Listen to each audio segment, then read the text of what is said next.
Your Brain on Art is a groundbreaking book that bridges science and creativity. Magsamen and Ross draw on neuroscience, psychology, and personal stories to show how the arts transform cognition, emotions, and even physical health. The book begins with the premise that art is biological.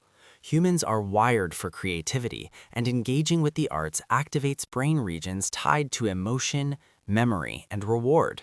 Far from being a luxury, art is a necessity for well-being. A central theme is neuroaesthetics.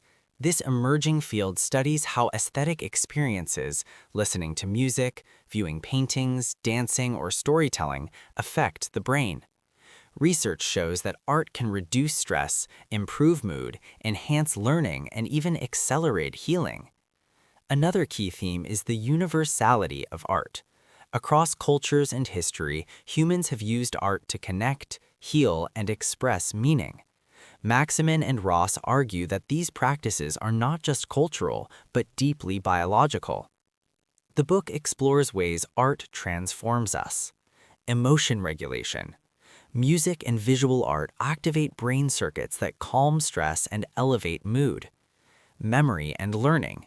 Storytelling and rhythm enhance retention and comprehension. Healing. Dance, music therapy, and creative expression aid recovery from trauma and illness. Connection. Shared artistic experiences strengthen social bonds and empathy. Resilience. Creativity fosters adaptability and problem-solving. Practical insights include listen to music daily. It reduces cortisol and boosts dopamine. Engage in dance or movement. Physical expression enhances mood and resilience. Practice visual arts. Drawing or painting stimulates creativity and mindfulness. Use storytelling. Narratives help process emotions and strengthen memory. Seek aesthetic experiences. Museums, concerts, or nature walks enrich the brain.